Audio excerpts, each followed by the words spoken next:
What's going on, y'all? I'm going to replace a blend door actuator. So here's the deal. I just actually replaced one on this side, which is the side closer to the console on the passenger side. I had never replaced that one before, so I wasn't able to do that one on warranty. But the other one, the one on the passenger side, you can kind of like right in this area. I have replaced it before. It's acting up also.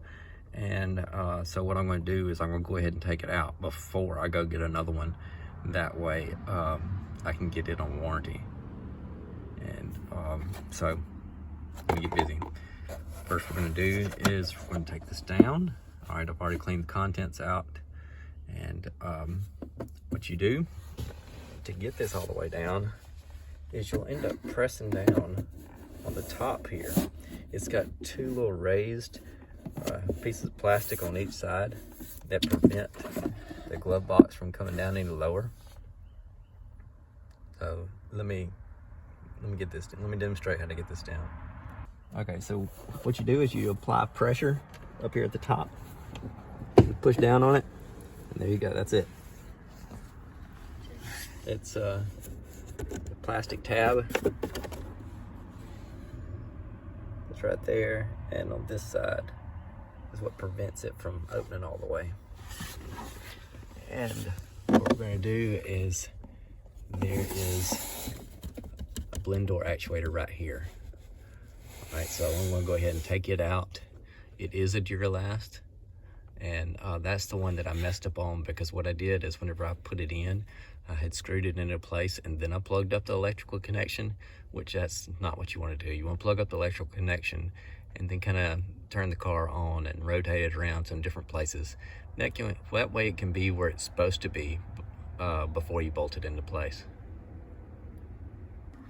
So this is what we're dealing with. This is one that I already took out somewhere else. This is what it looks like. Okay, it's got an electrical connection, and it's only going to have 2 screws, and it's not going to have 3 screws. So I don't know if, depending on what kind of vehicle this went in, is maybe they use different screw holes. But and it's got an electrical connection that hooks up to the top. It doesn't take many tools to do this on the passenger side. I use this small screwdriver to prise the electrical connection off. You don't need this extension. I use this. I probably won't be able to use this on this one because it has less space to work in.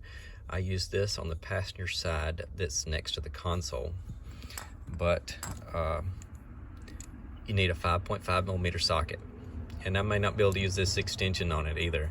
I may be able to just put this on the ratchet. Okay, this one's going to be a bit more difficult. There's another little thing that I've got to kind of, because it's a really tight area that you got to get into. But the socket that you need is a 5.5 and this to pull off the electrical connection. Just a small little screwdriver. There it is, right there on the right hand side with the electrical connection plugged in the top. So you don't have much room to work there. And that wiring harness that comes down through there is kind of in your way too. I think what's going to be best is if I go at it from the bottom side, closest to the body of this thing, where my thumb is. Because the higher you are, you're not going to be able to get much leverage on it. I've already been trying for a few minutes and I ain't got it off yet. So since it doesn't matter taking it off, I'm going to take the screws out of this one and take it off then. That way I can get it closer to me to take the wiring harness off instead of trying to do it the way I'm doing it now. I had to go find this. This is very helpful in getting in tight spots. I don't know if this was a purchase thing or something my dad made, but with having this rubber bushing on here, that way you can grip it, and it's on here pretty good because this is a hex. And it helps you get things loose when in tight spots that you can't get a ratchet in there. It's amazing how you can get something done whenever you have the right tool for the job. So I used this, and I had both of these out in just a couple of minutes. And both the screws on this one they're on the top side. So now I should be able to just take this thing off I can easily get to it. Take this off. And what I'll do is I'll stick this screwdriver right here underneath the edge and lift it right off there. So here we are, and it's a Duralast. I got a lifetime warranty on these, so I'm going to go get them to warranty it. Hopefully they've got 2 in stock, because I need one for those for the behind the console also. So check this out. I went ahead and took the one out of the far passenger side behind the glove box, and I had one in my shop from last time I had replaced it there, so I had 2 of them. So I took these into Autozone and had to go 2 different Autozones to get them, but I got them warranted because I always make sure I get the one that's got the lifetime warranty. I don't care which one you're going to get, if you get the AC Delco or which one you're going to get, they're going to wear out because they got plastic gears in them. So you might as well get the ones that's got the lifetime warranty. It's kind of nice to get 2 of them for free. Okay, so this is what we got. This one requires 2 screws in the top, I believe, and what we're going to do is go ahead and plug the electrical connection up first, and we'll have my wife turn the AC on and let this thing orientate to where it wants to be before I bolt it back up. That's pretty important.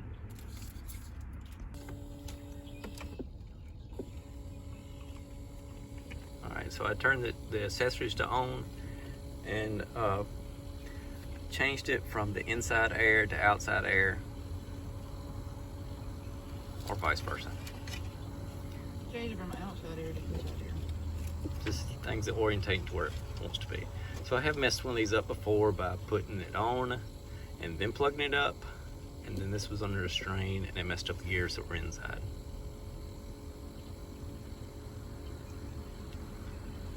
I'll let it stop what it's doing, then I'll cut the car back off.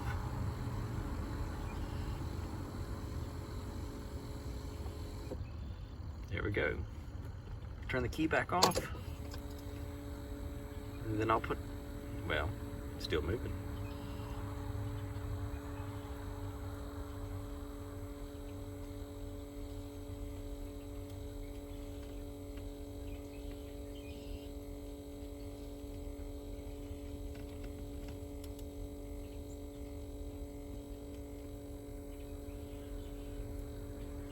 As long as this thing gonna move.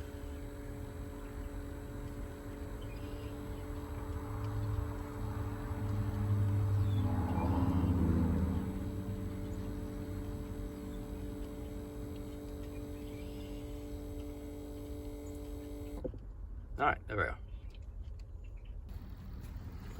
So I kind of had a hard time getting things to line up right. So where I've got it right now, I've got it on the inside air circulation.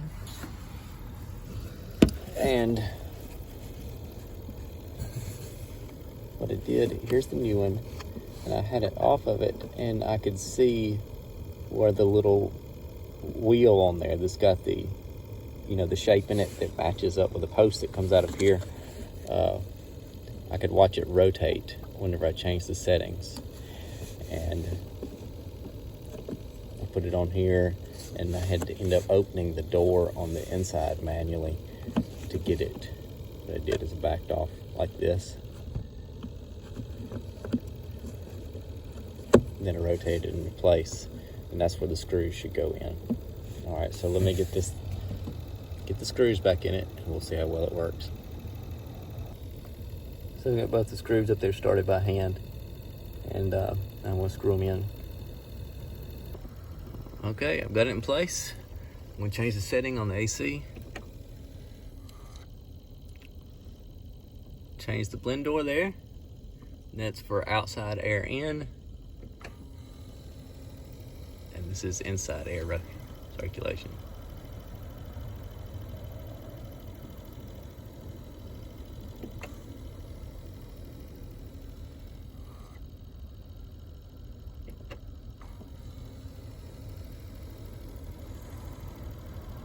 Works great to me. So it's really important, you need to plug that in to make sure it orientates to the right spot before you don't want to just throw one on there and tighten it down, then plug it up. You'll end up stripping the gears. So work with these, get the AC in the right spot, and get your controls in the right spot, and get the little post that receives the little female side on your blend door motor, get it to rotate to the right spot and match them up. That's it for putting a blend door actuator in on the passenger side, right hand side. I'll have another one to do later. Driver's side, that'll be fun. Actually, I think the driver's side may be easier than doing the one on this far right side. Later, thanks for watching.